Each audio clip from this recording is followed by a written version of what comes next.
The 30-minute drive from my apartment to Meredith's house, east of Lake Elmo, Minnesota, felt like twice that, even though we probably made it in half the time.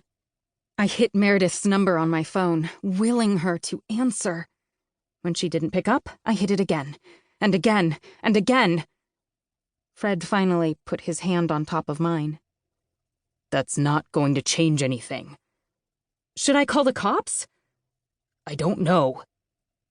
He nodded his head toward the rural mailbox with the name McCallister printed on it. We're here now. I guess we should find out first if... He cleared his throat. She's even home. A graveled driveway led from the county highway to Meredith's stretch of land. Fred guided the car through the overgrowth until her 3-bedroom, 1-story brick house rolled into view. Her Saab sat protected under the carport. Fred's Jag came to an abrupt stop behind it. He was the first one to the porch, twisting the doorknob, then pounding on the door when it wouldn't open. He banged his fist against the green-painted wood, yelling for Meredith, while I fumbled to find her house key on my keyring. I handed it to him, and he stuck it in the lock. An unearthly stillness wafted toward us and made my skin prickle. Fred reached for my arm. I pushed him away and ran down the long, dark hallway, screaming Meredith's name. She was face down on the living room floor, her cell phone inches from her right hand, a cranberry-colored stain soaking the carpet around her. Sometimes you just know. Fred was 2 steps behind me. Oh, God! When I knelt beside her, he tried to pull me back. Don't. Let go! I have to see if she's all right. I have to help her. Lizzie, don't. You can't help her now. I looked up at him and we stared at each other. Seconds ticked by. No, he was wrong. I crumpled on top of her body and put my lips against the side of her face. Be okay, Meredith. Please, be okay. Her skin was cold. A sticky wetness caked against my arms. Fred put a hand briefly on my shoulder, then moved away. From a great distance, it seemed, I could hear him moving around the room, talking, giving directions. But I felt as if I were drowning. I couldn't breathe. He came back and grasped my shoulders, pulling me up. It was a dream. No, a nightmare, and someone had come to rescue me. He was going to save me. He was going to save my sister. It would be all right.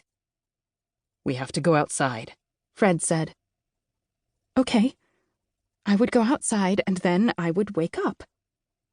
He took my hand and started to draw me away from her. I looked into his eyes, and I knew it wasn't a dream. He was fighting back tears, and there was so little color in his face. No, I have to take care of her. Lizzie, please don't make this harder than it already is. You need to come with me. He took my arm and pulled me toward the glass door that opened onto the patio. We stepped outside onto the flagstones and waited.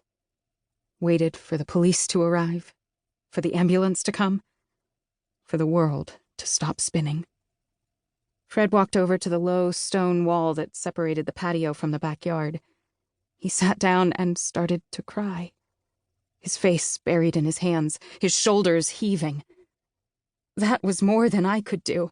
If I let go now, everything inside me would unravel.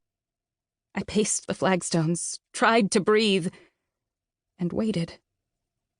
I started at a movement at the edge of the woods that bordered Meredith's property.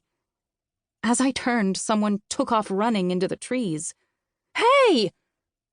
Fred looked up. What? Did you see someone over there? He glanced toward the woods, but the figure was gone. No. Now I wondered if I'd imagined it. Sirens blared into the front yard just then. Car doors slammed. Someone yelled instructions. Fred stood up, wiped his eyes with the back of his hand. Are you coming? I shook my head, and he went around the side of the house. Muffled voices filtered through the glass door. I turned and walked down to the lake, thinking of the last time I'd been here. Memorial Day weekend. We'd all come out.